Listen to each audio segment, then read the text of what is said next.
Sir,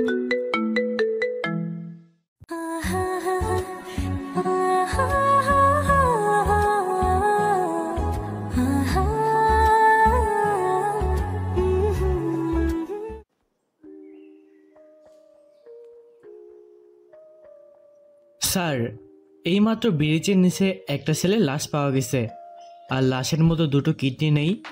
মনে হয় কেউ অপারেশন করে বের করেছে, আর এমনভাবে বের করেছে এটা কোনো ডাক্তার ছাড়া এটা সম্ভব নয়। ঠিক আছে, তুমি তাহলে ওখানে ফোর্স নিয়ে যাও, আর মেঘলাকে তাড়াতাড়ি করে আমার রুমে পাঠাও। তুমি ওখানে ফোর্স নিয়ে গিয়ে তদন্ত শুরু করো, আর আমি আর মেঘলা তারপরে আসছি। বুঝতে পেরেছো? ঠিক আছে স্যার, আমি এক্ষুনি ফোর্স নিয়ে সেখানে যাচ্ছি। তারপর আমি সেখান থেকে বের হয়ে চলে আসলাম, আর সেখান থেকে আমি ফোর্স নিয়ে ব্রিজের নিচে এসে ভালোভাবে লাশটাকে খুঁটিয়ে খুঁটিয়ে দেখতে লাগলাম। আর কিছুক্ষণ পরেই স্যার চলে আসলো, আর স্যার আসার পরে বিষয়টা ভালোভাবে দেখতে লাগলো। এদিকে আমি লাশটাকে এপিট ওপিট উল্টিয়ে ভালোভাবে দেখতে লাগলাম। লাশটাকে কেমন চেনা চেনা লাগছে। ছেলেটাকে মনে হয় আমি কোথাও দেখেছি, কিন্তু কোথায় দেখেছি সেটা মনে করতে পারছি না। মুখটা ভালোভাবে দেখা যাচ্ছে না, কারণ মুখটা মনে হয় কোনো কিছু দিয়ে থেতলে দেওয়া হয়েছে, পাথর হতে পারে। আর তখনই মেঘলা আমাকে বলতে লাগলো, স্যার, আমার মনে হচ্ছে এটার উপরে অনেক নির্যাতন করা হয়েছে। দেখতে পাচ্ছেন না কেমন হাতগুলোর উপর জখম হয়ে গেছে? মেঘলা, আমার কাছে মনে হচ্ছে ও যে কোনো এক গ্যাংয়ের হয়ে কাজ করত, আর সেই গ্যাংয়ের সঙ্গেই বেইমানি করেছে, তার জন্য তাকে এই শাস্তি দিয়েছে।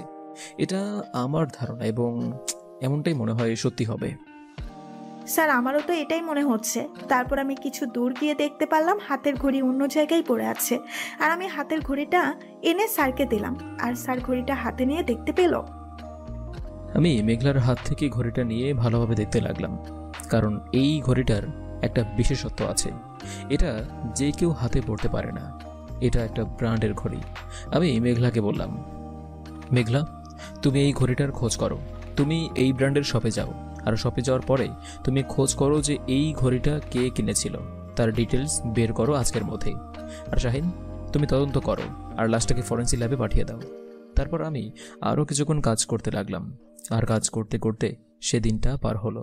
পরদিন সকালবেলা নাস্তা করে আমি সাধারণভাবে রেডি হয়ে নিলাম। আজকে সারাটা দিন একটু ঘুরে বেড়ানো দরকার, কারণ সাধারণভাবে তদন্ত করলে অনেকটা সুফল পাওয়া যায়। আর সেই অনুযায়ী আমি নাস্তা করে বের হলাম, আর রাস্তা দিয়ে আমি এমনিতেই হেঁটে যাচ্ছিলাম। আর তখনই দেখতে পেলাম একটা গাড়ি একটা বৃদ্ধ লোককে চাপা দিতে যাচ্ছে। আমি তাড়াতাড়ি করে লোকটাকে সাইডে নিয়ে আসলাম, আর সাইডে নিয়ে আসার পরে গাড়িটার কাচের মধ্যে একটা ঢিল চড়লাম। তার সঙ্গে সঙ্গেই গাড়িটা দাঁড়িয়ে গেল, আর গাড়ি থেকে নেমে আসলো একটা অপরূপ সুন্দরী মেয়ে। সে এসে আমার সামনে দাঁড়ালো, আর আমি তাকে একটা থাপ্পড় মারলাম। আর তখন মেয়েটা বলতে লাগলো, তুই কি জানিস যে তুই কার গায়ে হাত দিয়েছিস? তোর সাহস কি করে হয় আমাকে থাপ্পড় দেওয়ার? আজকে তুই শেষ। আমার বাবা এই থানার এসআই, এখনই ফোন করছি, তুই শুধুমাত্র ওয়েট কর। দেখুন, এখানে কিন্তু সম্পূর্ণ দোষটা আপনার দোষ আপনি স্বীকার করেন তাহলেই তো হয়। আর আপনি যার মেয়েই হন না কেন, আপনাকে দেখে কি আমাদের ভয় পাওয়া লাগবে নাকি? হ্যাঁ, আপনি ওই বৃদ্ধ লোকটাকে ধাক্কা দিয়েছেন, আর পড়ে গিয়েছে, অনেক ব্যথাও পেয়েছে। আমরা আপনাকে অনেক বোঝানোর চেষ্টা করছি, কিন্তু আপনি বুঝলেন না, তার জন্য আপনাকে থাপ্পড় দিয়েছি। এখন আবারও আমার সামনে বড় বড় কথা বলছেন। আমার যা ইচ্ছে আমি তাই করব, আমার যেভাবে ইচ্ছে আমি সেভাবে গাড়ি চালাবো। সেখানে তোর কি? তোর বাবার রাস্তা নাকি? ফকিন্নির বাচ্চা, তোর তো গাড়ি কেনার ক্ষমতা নাই, এই জন্যই আমার সঙ্গে এমন করছিস। একজন এসআই এর বেতন কত সেটা সরকারিভাবে সবাই মোটামুটি জানার কথা। আর আপনার গাড়ি বাড়ি সব আছে, আপনি এসব কি ভালো পথে ইনকাম করেছেন? মনে করেছেন আমরা কিছু জানি না, কিন্তু এসব খুব ভালো করেই জানি। আমরা সাধারণ মানুষকে আপনি ধোঁকা দিতে পারবেন না। শুধু শুধু এসব বলে কেন নিজে নিজে লজ্জা পাচ্ছেন? এখন এখান থেকে চুপচাপ চলে যান। ঠিক আছে, এখন না হয় আমি চলে যাচ্ছি, কিন্তু তোর খবর আছে। তোকে আমি দেখে নেব, উত্তর বাচ্চা। আমি কি সেটা বুঝতে পারিনি। তারপর মেয়েটা বিড়বিড় করতে করতে চলে গেল, আর আমিও বৃদ্ধ লোকটাকে কিছু টাকা দিলাম, আরেকটা রিকশায় করে বাসায় পাঠিয়ে দিলাম। আসলে মেয়েটা গাড়ি চালাচ্ছিল, কিন্তু বৃদ্ধ লোকটা রাস্তা পার হচ্ছিল, কিন্তু সেটা দেখেও মেয়েটা গাড়ি ব্রেক না করে চালিয়ে যাচ্ছিল। তারপর আমি দৌড়ে গিয়ে বৃদ্ধ লোকটাকে সাইডে নিয়ে এসে গাড়ির কাছের মধ্যে ঢিল ছুঁড়ে মারি। তারপরের তো কাহিনী আপনারা শুনলেন। এদিকে তারপর আমি বাসায় চলে আসলাম, আর বাসায় আসার পরে আমি ফ্রেশ হয়ে খাবার খেয়ে নিলাম। আর তখনই মা এসে আমার কাছে বলতে লাগলো, কিরে শাহরিয়ার, একজন পুলিশ এসে আমার হাতে একটা ব্যাগ দিয়ে গেল আর বলল এটা যেন শুধুমাত্র তোকেই দিই আর কাউকে যেন না দেখাই। ও আচ্ছা, ব্যাগটা নিয়ে আসো। এই ব্যাগটার জন্য আমি অপেক্ষা করছি। তারপর মা ব্যাগটা আনতে চলে গেল আর ব্যাগ নিয়ে এসে আমাকে দিল। আমি ব্যাগটা নিয়ে রুমে চলে আসলাম, আর রুমে এসে ব্যাগটা খুলতেই দেখলাম একজন মেয়ের কাটা মাথা আর হাতের একটা অংশ, আর এটা বের করতেই মা হাজির। আমি আমার পিছনে ওটা লুকিয়ে ফেললাম, আর মা কোনো কিছু না বলেই চলে গেল। আমি দরজা লাগিয়ে আবারও এগুলো ভালো করে দেখতে লাগলাম, আর আমি এগুলো দেখে এগুলো আবার ব্যাগে ভরে বাসা থেকে বের হয়ে গেলাম রেডি হয়ে। আর আমি রেডি হয়ে গাড়ি নিয়ে ফরেন্সিক ল্যাবে চলে আসলাম, আর এসে দেখি ডক্টর সেন কাজ করছে। আমাকে দেখে বলতে লাগলো, কিরে, তোকে না আমার ল্যাবে আসার জন্য না করেছি, তবুও কেন আমার ল্যাবে আসলি? তোর সাথে তো আমার ঝগড়া হয়েছে। আচ্ছা, ঝগড়া নিয়ে পরে কথা বলা যাবে, আগে এটা দেখুন। এখানে একটা মেয়ের মাথা আর হাতের একটা অংশ আছে। মেয়েটার মুখটা বোঝা যাচ্ছে না, কি করা যায় বলেন তো? এখানে 1 ঘন্টা বসে থাক, তারপর রিপোর্ট তৈরি করছি, কারণ এখানে ভালো করে দেখা লাগবে। 1 ঘন্টার বেশিও লাগতে পারে, কিচ্ছু করার নাই। আরে 1 ঘন্টা সময় তো আমার হাতে নাই। আচ্ছা, একটা কথা বলেন তো, মেয়েটার বয়স কত হবে? এটা কি দেখে বলতে পারবেন? সেটা বলা এখন মুশকিল, কারণ মেয়েটার মুখটা স্ক্যান করতে হবে, তারপর কম্পিউটার বলবে এটার বয়স কত। তার আগে বলা যাবে না। ও আচ্ছা, ঠিক আছে, একটু তাড়াতাড়ি করেন, আমি 1 ঘন্টা পর আসছি। আর মেমিকে ল্যাবে দেখছি না যে, সে গেছে কই? এসব লুচ্চামি বাদ দে আর তাড়াতাড়ি বিয়ে করে নে, ভালো হবে। মেয়েটা তোকে পছন্দ করে, তাকে মেনে কেন নিচ্ছিস না?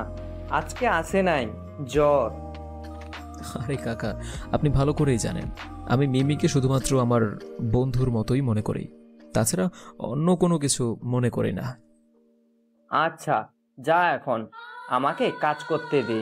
আর ছদ্মবেশে রাস্তায় কিন্তু তোকে দেখতে ভালোই লাগে, পুলিশ কমিশনার যখন রাস্তার বকাটে। যা বললেন আপনি, আপনাদের তো কোনো চিন্তা নাই। সকাল 9টার দিকে আসেন আর কাজ করে বিকেল বা সন্ধ্যায় চলে যান, আর আমাদের তো 24 ঘন্টা ডিউটি করতে হয়। ও, তারপর মাঝরাতে কে আমাকে ফোন দিয়ে বলে যে কাকা একটু ল্যাবে আসো, খুবই দরকার। তোর জন্য ঘুম হয় না আমার। কি কারণে যে এই শহরে পোস্টিং নিয়ে এসেছিলাম, তোর মতো একটা আইটেম কপালে জুটেছে। তারপর আমি হাসতে হাসতে সেখান থেকে চলে আসলাম। আসলে ওনার সাথে আমি অনেক ফ্রি, কাকা বলে ডাকি। তারপর আমি অফিসে এসে নিজের ক্যাবিনে এসে কাজ করছি, আর তখন মেঘলা এসে বলল, স্যার, একটা ভার্সিটির সামনে নতুন মদের বার হয়েছে, ওখানে অনেক ছাত্রছাত্রী গিয়ে নষ্ট হচ্ছে, আর এটা বানিয়েছে ওই ভার্সিটির সভাপতি আরমান। ওসি সাহেবকে হুমকি দিয়েছে, মনে হয় আপনাকে লাগবে। ঠিক আছে, কালকে সকালে আমি যাব, তুমি ব্যবস্থা করো। আর ওই কিসটার কি হলো? আমি একটা মেয়ের মাথা আর হাতের অংশ পেয়েছি, বাকিগুলো কি পাওয়া গিয়েছে? না স্যার, বাকিগুলো পাওয়া যায়নি, আমরা তদন্ত চালাচ্ছি। আমরা সেই জঙ্গলটা খুব ভালো করে সার্চ করেছি, কিন্তু এখন পর্যন্ত আর কোনো বডির কোনো পার্ট পাওয়া যায়নি। স্যার, এখন কি করব আমিও কোনো কিছু বুঝতে পারছি না। মেঘলা, আমার মনে হচ্ছে যে ওখানে একটা নদী ছিল, আর ওই নদীতে ওই বডিটা মনে হয় মাটি চাপা দেওয়া হয়েছে।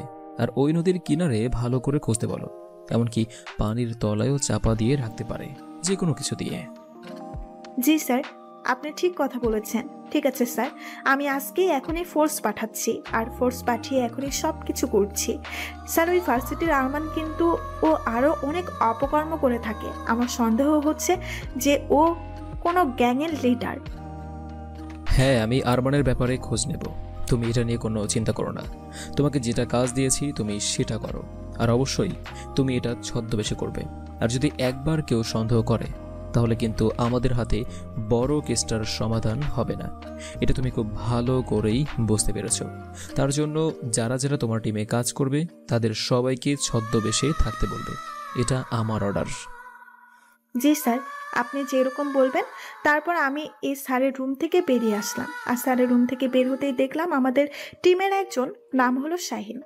সেই শাহিন এসে আমার কাছে বলতে লাগলো, কি ব্যাপার মেঘলা, আমি যে তোমাকে সেই কখন থেকে খুঁজছি, আর তুমি স্যারের রুম থেকে বের হলে একটাবার তো আমার মেসেজের রিপ্লাইও দিতে পারতে যে আমি এখানে আসি। উল্টো আমি তোমাকে সমস্ত জায়গায় খুঁজে গেছি। দেখো শাহিন, আমি তোমাকে এর আগেও বলেছি, আমরা যখন অফিসে থাকবো তখন আমরা ভুলে যাব যে আমরা একে অপরকে ভালোবাসি। তখন শুধু আমরা কাজের জন্য আমরা একে অপরের সঙ্গে কথা বলবো, এটা কিন্তু আমাদের কাছে আর বলে দিয়েছে। তবু কেন তুমি এরকমটা করছো বলো তো?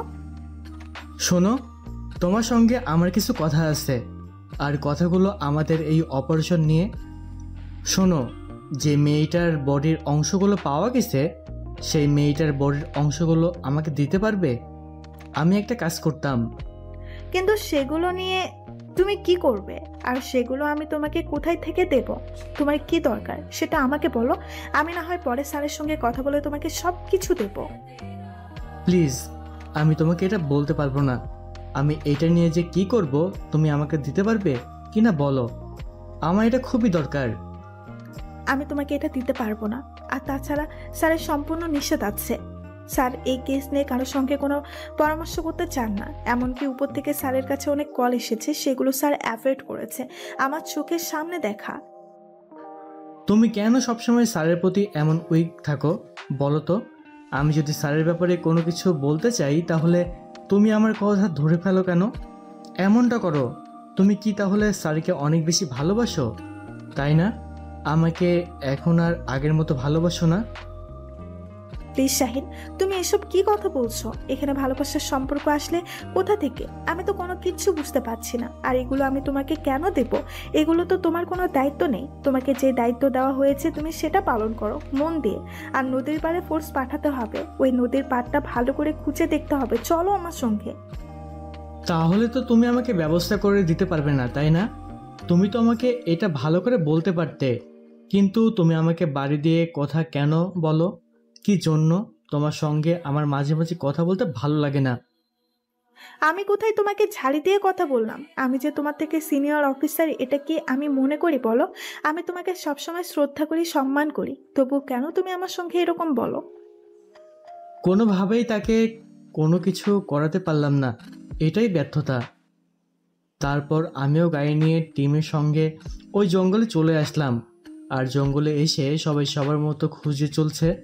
আর তখনই আমার ফোনে একটা কল আসলো। আর কল আসার পরে আমি দূরে গিয়ে কলটা রিসিভ করলাম। আর ওপাশ থেকে আমাকে বলতে লাগলো, কি রে, তোর সাহস কত বড়? তুই আমার ঠিক মতো কল ধরছিস না? তুই জানিস আমি কে? আর আমার পরিচয় জানা সত্ত্বেও তুই আমার সঙ্গে এরকম করছিস। আমি যে কাজটা দিয়েছিলাম সেই কাজের কত দূর সেটা বল। আমি কিন্তু না বলা একদম পছন্দ করি না, তাই না বলবি না? স্যার, আপনি আমাকে আরও কিছুদিন সময় দিন প্লিজ।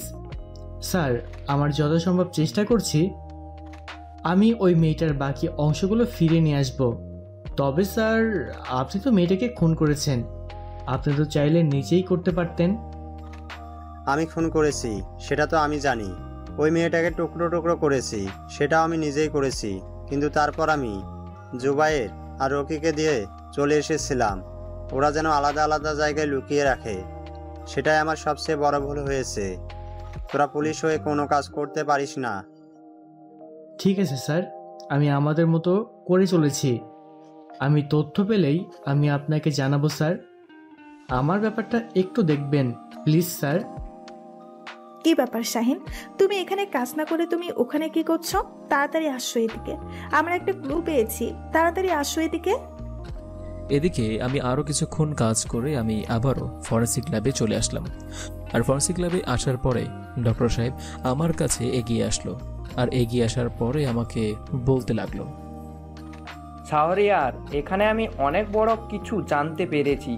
শোনো, মেয়েটার বয়স হবে 19 বছর, এর বেশি হবে না। হয়তো 2-3 দিন মাস কম হতে পারে। আর বড় তথ্যটা হচ্ছে যে মেয়েটাকে খুব কষ্ট দিয়ে মারা হয়েছে। আর এরকমটা শুধুমাত্র করতে পারে কারা জানো? যারা হিংস্র প্রকৃতির মানুষ।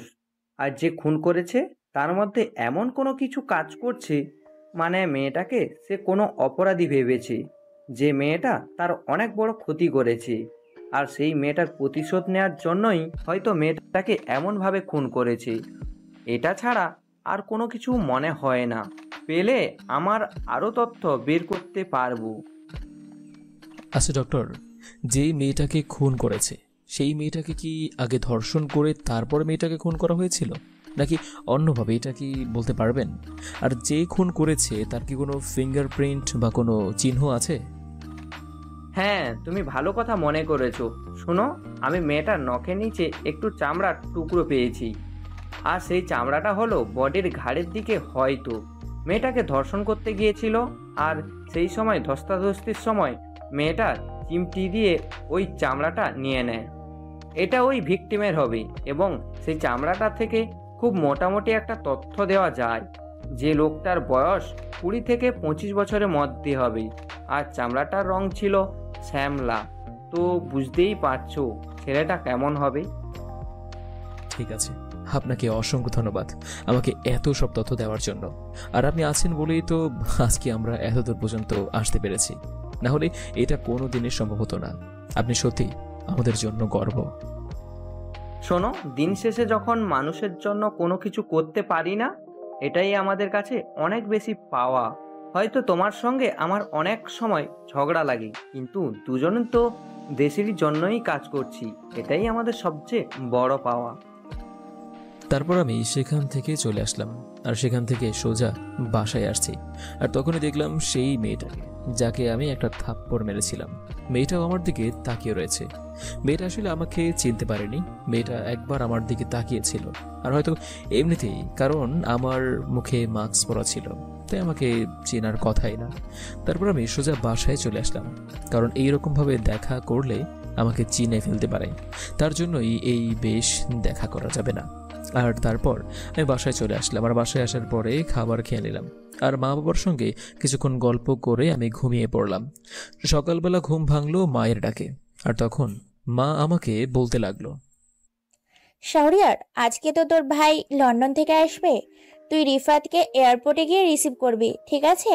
আর সে বাসায় আসলে তার বিয়ের জন্য মেয়ে দেখতে যাব। এমনকি আজকে বিকালে যেতে পারি। যত তাড়াতাড়ি সম্ভব রিফাতের বিয়েটা করিয়ে দিতে হবে। আচ্ছা আম্মা, তোমার কি মনে হয় তোমার ছেলে এখনো ফিটার খায়? হ্যাঁ, তোমার ছেলে পড়াশোনা শেষ করে বিদেশ থেকে ফিরেছে, আর তাকে বিয়ে করাবে, সেটাও ভালো কথা। কিন্তু তোমার কি মনে হয় যে আমি ফ্রি টাইম পার করছি? এখন তুমি জানো আমার কতটা কাজ। আমি কি ওর মতো সারাদিন আজাইরা বসে থাকি? তোমার ছেলে দেশে ফিরছে, তুমি বাবাকে বলো বা তুমি নিজে যাও, আমি যেতে পারবো না। আচ্ছা, তুই সব সময় ছেলেটার সঙ্গে কেন এমন করিস বলতো? এতদিন পর দেশে ফিরছে, তোরও তো বড় ভাই, তাই না? বড় ভাইয়ের সঙ্গে এভাবে কথা বলতে হয়? তো কিভাবে কথা বলবো? ও কি আমাকে সম্মান দিয়ে কথা বলে, নাকি আমি একজন পুলিশ কমিশনার, আর পুলিশ কমিশনার হয়ে তার সঙ্গে কিরকম ব্যবহার করতে হয় ও কি সেটা ভুলে গিয়েছে? তুমি দেখো নাই মোবাইলে আমার সঙ্গে কিরকম কথা বলে? আমাকে কখনো দামই দিতে চায় না, মনে হয় আমি উড়ে এসে জুড়ে বসেছি। আর তাছাড়া আমি আজকে যেতে পারবো না, আমার আজকে অনেক কাজ আছে। তারপর আম্মু আমাকে বকাঝকা করতে করতে চলে গেল, আর আমিও ফ্রেশ হয়ে নিলাম। আর ফ্রেশ হয়ে খাবার খেয়ে আমি ইউনিফর্ম পরে বের হলাম, আর গাড়ি নিয়ে সোজা ভার্সিটির সামনে চলে আসলাম। আমি মাস্ক পরে আসছি যেন আমাকে কেউ চিনতে না পারে। তারপর মেঘলা, শাহিন ওরা চলে আসলো, আর মেঘলা এসে বলতে লাগলো, স্যার, ভেতরে মনে হয় আরমান আছে, আমি যতটুকু জানতে পেরেছি। আর যদি এখানে আরমান না থাকে তাহলে ওকে আর গোডাউনে পাওয়া যাবে না। তারপর আমি ভার্সিটিতে প্রবেশ করলাম, আর ভার্সিটিতে প্রবেশ করতে আমি একটা দিকে তাকিয়ে চোখ ফেরাতে পারছি না, কারণ নীলা মেয়েটা শাড়ি পরে আজকে ভার্সিটিতে এসেছে। তার মানে নীলা এই ভার্সিটিতেই পড়ে। যাক, ভালোই হলো, সবাই আমাদের দিকে তাকিয়ে আছে, কারণ ভার্সিটিতে পুলিশের গাড়ি প্রবেশ করেছে। এটা আসলে অনেক বড় কিছু। তারপর আমি সোজা গিয়ে ওই আরমানকে লাথি মারলাম। লাথি মারার পরে আমি মেঘলাকে বললাম, মেঘলা, তুমি তাড়াতাড়ি এদের সবাইকে অ্যারেস্ট করো, আর গাড়িতে তোলো। তখনই অনেক ছেলে মেয়ে আমাদের ঘিরে নিতে লাগলো। আমি ফাঁকা ফায়ার করলাম, তারপর ওরা চলে গেল।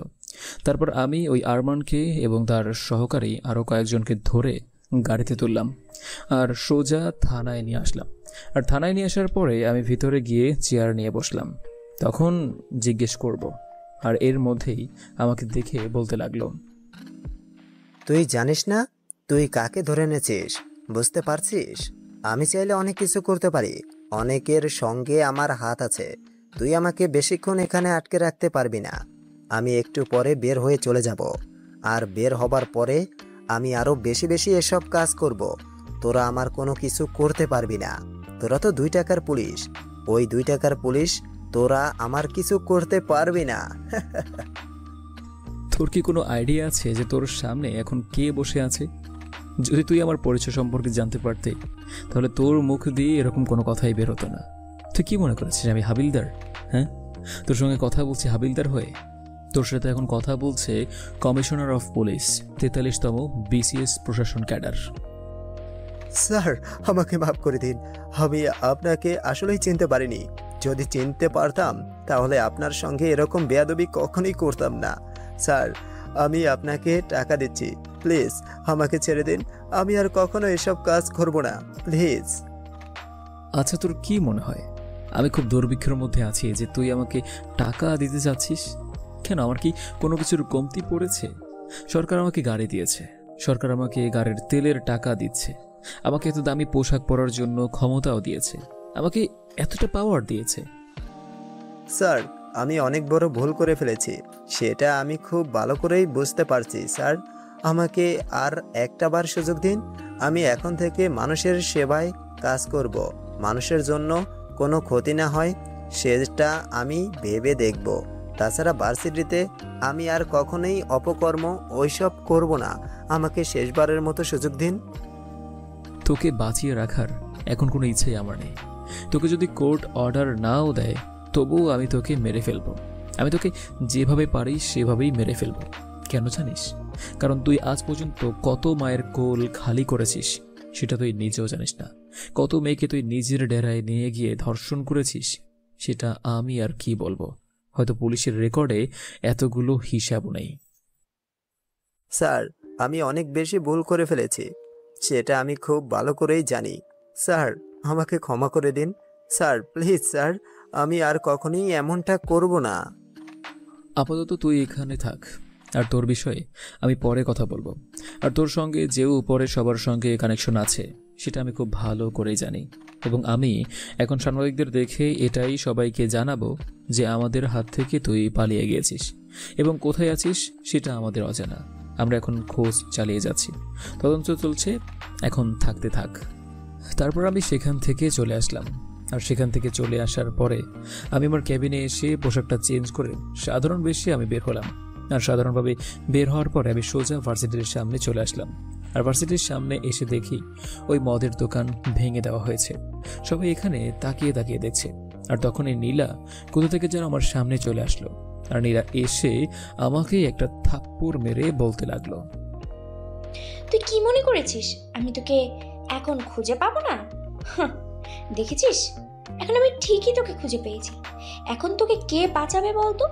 এবং আমি যাওয়ার আগে আগে তোর সঙ্গে দেখা করতে চেয়েছিলাম যে তোকে একটা বার উচিত শিক্ষা দিয়ে যায়।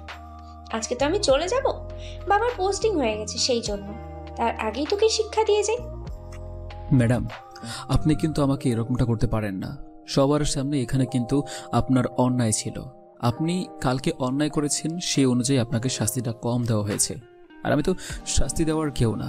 আপনার কি বিবেক বলতে কোনো কিছু নেই? আপনার কি মনের মধ্যে একটু খারাপ লাগা কাজ করে না যে আপনি একটা বৃদ্ধ লোককে প্রায় মেরেই ফেলতে চেয়েছিলেন? সেখানে যদি আমি না আসতাম তাহলে কি হতো একবার ভেবে দেখেছেন? আপনাদের তো টাকা আছে, আপনার বাবার তো অনেক টাকা আছে, তাই না? আপনাদের তো আর কোনো কিছুর অভাব হতো না, কোনো কিছু হতোই না আপনাদের। কিন্তু ওই লোকটা আরও যে কয়দিন বেঁচে থাকতো সেটাও আর হতো না।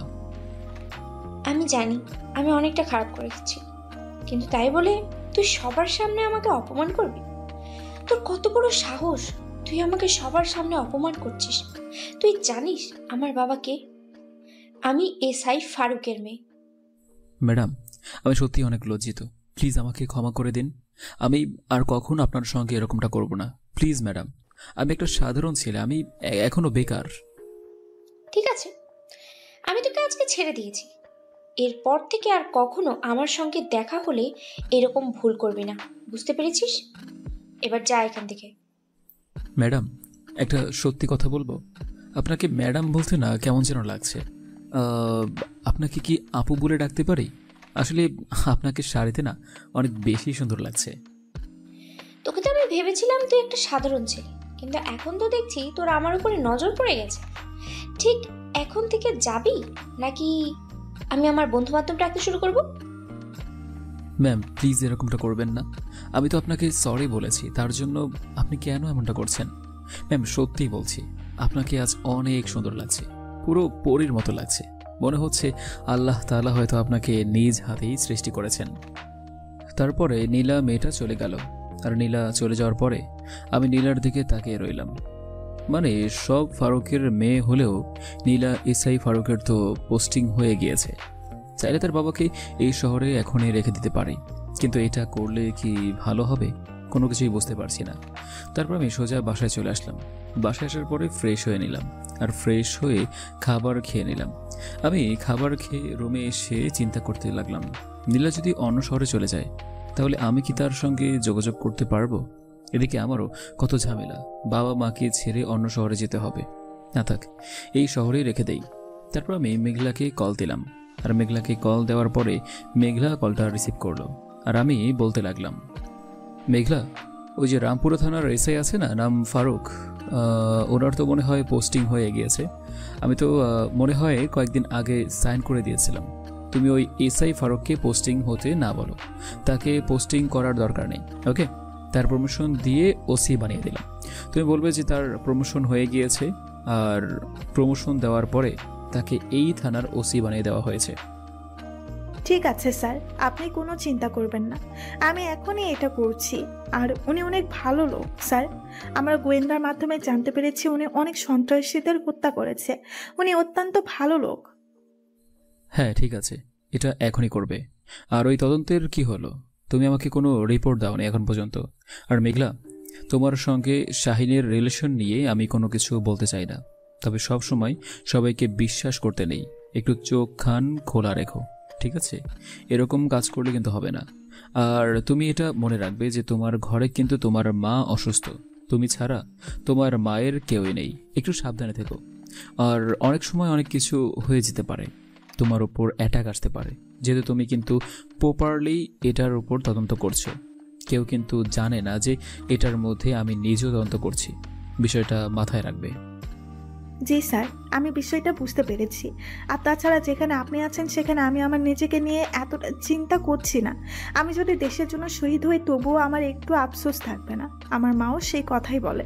আপনার সঙ্গে কাজ করতে পেরে সত্যি আমি অনেক গর্বিত, কারণ আপনার মতো একজন লোকের সঙ্গে আমি সংস্পর্শে এসে কাজ করছি।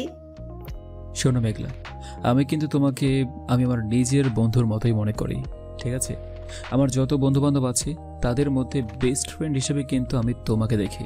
তাই একটা কথা বলতে চাই, ওই এসআই ফারুকের একমাত্র মেয়ে নীলা, তাকে আমি অনেক ভালোবেসে ফেলেছি। সত্যি স্যার, আমার তো বিশ্বাস হচ্ছে না। তাছাড়া এমনি তো আপনার বয়স অনেক হয়েছে। আন্টি তো আমাকে মাঝে মাঝে ফোন দিয়ে বলে যে আপনার বিয়ের জন্য পাত্রী দেখতে। আমাদের ডিপার্টমেন্টে যে কত সুন্দরী সুন্দরী মেয়ে আছে, আপনি তো তাদেরকে বিয়ে করতে পারেন। বয়স তো আর কম হলো না, অনেক তো হলো। শোনো, একটু নীলার দিকে খেয়াল রেখো, হ্যাঁ? আর ওই ফরেন্সিকের যে মিমি মেয়েটা আছে না, সেও নাকি আমাকে অনেক বেশি পছন্দ করে। শোনো, আমি নীলাকে অনেক বেশি ভালোবেসে ফেলেছি, আর নীলা জানে না যে আমি কে। আর আমি চাই না যে সে এটা জানুক। আমি তাকে সেদিনই বলবো যেদিন সে আমাকে ভালোবাসবে। আমি চাই না যে সে আমার পজিশনটাকে ভালোবাসুক। আমি চাই সে শুধুমাত্র আমাকেই ভালোবাসবে। তুমি আমার বেস্ট ফ্রেন্ড, তাই তোমাকে সত্যি কথাটা বললাম। জি স্যার, আমি যতটুকু পারি আমি সাহায্য করব আপনাকে, কারণ আমি তো একটা মেয়ে। মেয়েরা কি করলে ছেলেদের প্রতি আকৃষ্ট হয় সেটা না হয় আমি আপনাকে এখন থেকে বলে দেব। তারপর আমি কল কেটে দিলাম। আর কল কেটে দেওয়ার পরে দেখলাম বাহিরে গাড়ির হর্নের আওয়াজ হচ্ছে।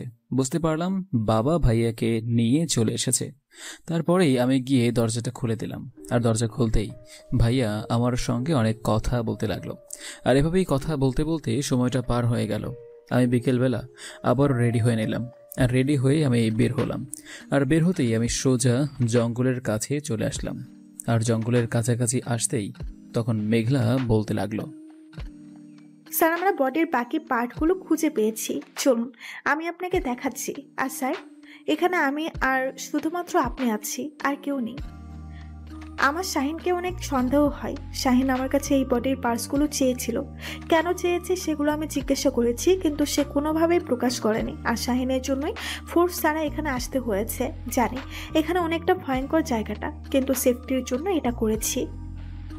ঠিক আছে, তুমি অনেক ভালো কাজ করেছো। আর শাহিনকে আমারও সন্দেহ হয়েছে, আর সেই জন্যই আমি তোমাকে সকালবেলা কল দিয়ে এটা বলেছিলাম। চলো ভিতরে যাওয়া যাক। তারপর আমি মেঘলাকে নিয়ে ভিতরে চলে আসলাম।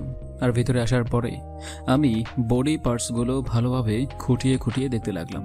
আর তখনই কে যেন আমাদেরকে ফায়ার করতে লাগলো। আর আমি তাড়াতাড়ি করে সেগুলো ব্যাগে আবার ভরে নিলাম। আর আমিও ফায়ার করতে লাগলাম। আর ফায়ার করতে করতে ওরা পালিয়ে গেল।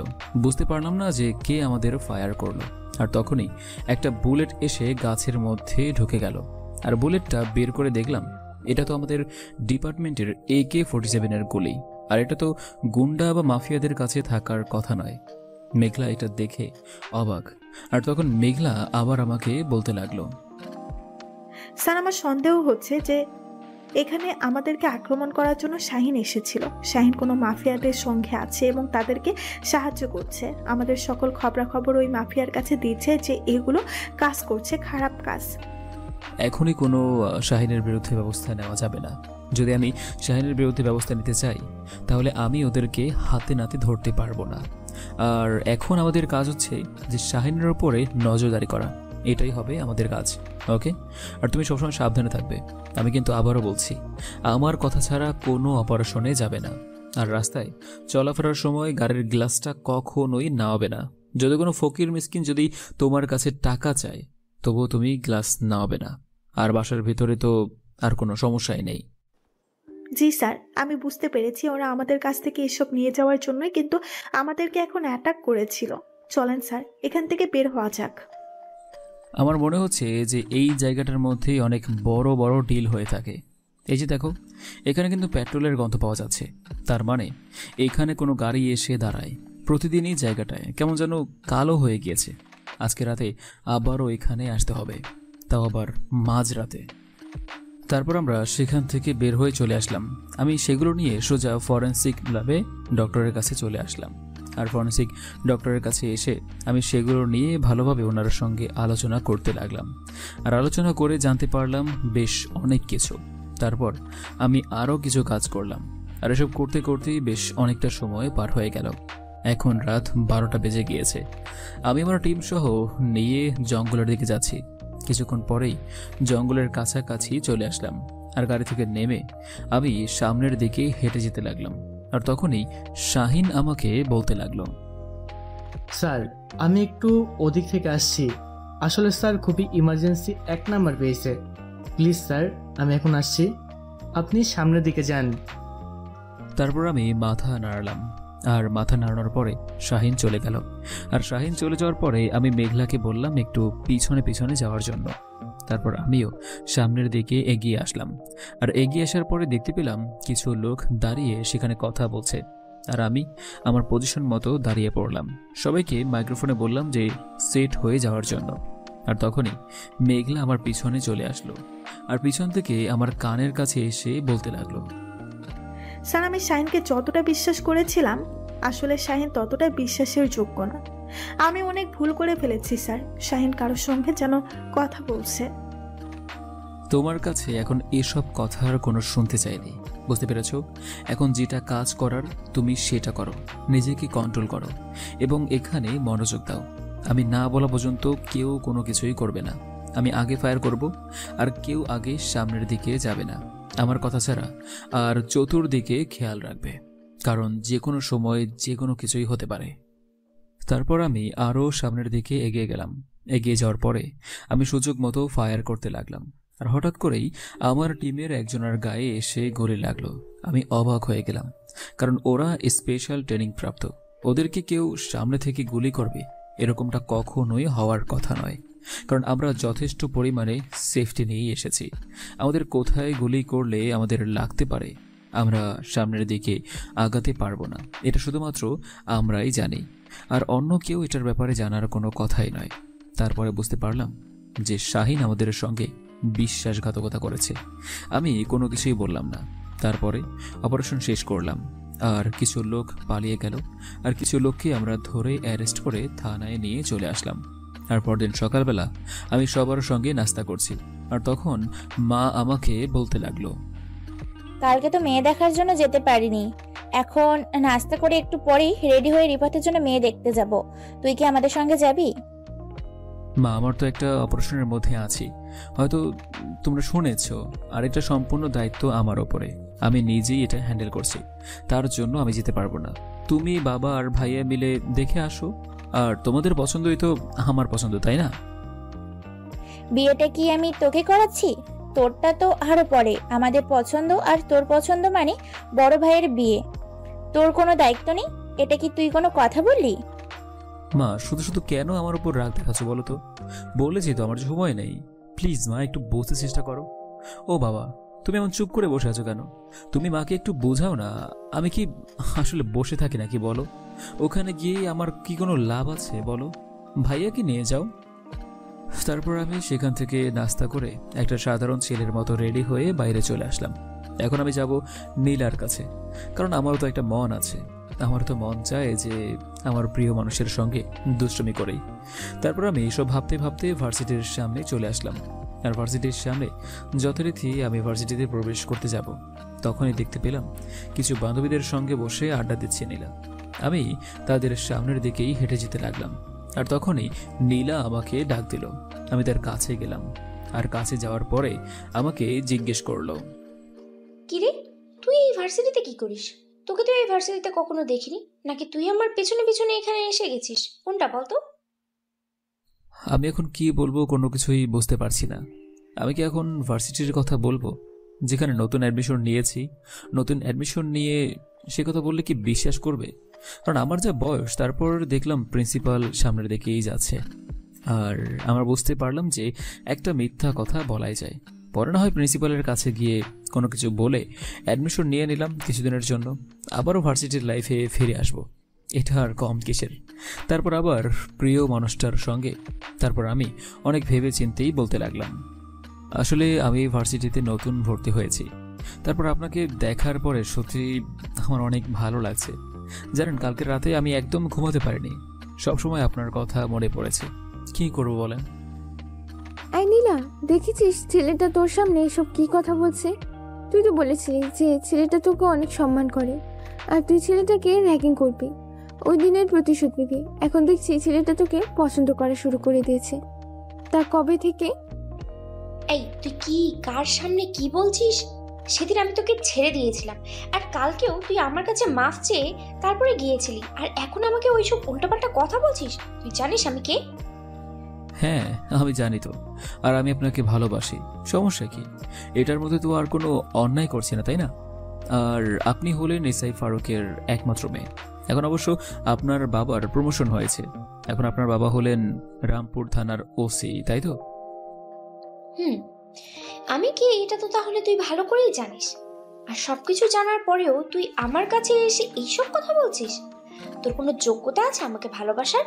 কেন ভার্সিটিতে এসেছিস ভালো কথা, কিন্তু আমার পেছনে লাগতে আসবি না। সেদিনের কথা কিন্তু আমি আজও ভুলি নাই, মনে রাখবি।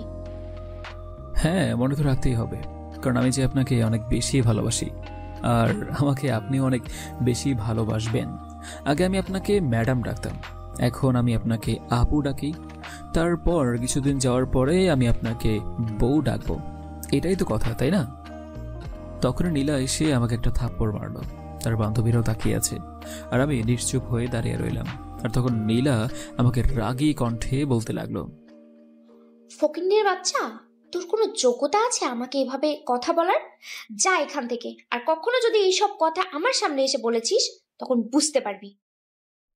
সেখান থেকে সোজা চলে আসলাম, আর সেখান থেকে আমি আমার মতো করে প্রিন্সিপালের রুমে চলে আসলাম। প্রিন্সিপাল আমাকে দেখেই দাঁড়িয়ে গেল, কারণ প্রিন্সিপাল আমাকে অনেক আগে থেকেই চেনে। তারপর আমি প্রিন্সিপালের সঙ্গে একটা মিথ্যা কথা বললাম, যেন আমি একটা অপারেশনের জন্য এই ভার্সিটিতে নতুন করে ভর্তি হতে চাই, আর এটা যেন কেউ না জানে। উনি আমাকে অনুমতি দিলেন, আর উনি আমার মতো করে কাজ করতে বললেন। তারপর আমিও সোজা নীলা যেই ক্লাসে পড়ে সেই ক্লাসে চলে আসলাম। সবাই আমার দিকে কেমন করে যেন তাকিয়ে আছে, মনে হয় আমি কোনো ভিন্ন গ্রহ থেকে এসেছি।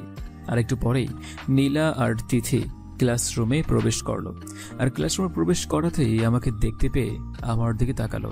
আর তখনই নীলা এসে আমার কাছে বলতে লাগলো, কিরে, আমি তো তোকে বলেছিলাম যে আমার সামনে কখনো না আসতে, আর এখন কি না তুই আমার ক্লাসে এসে বসে আছিস?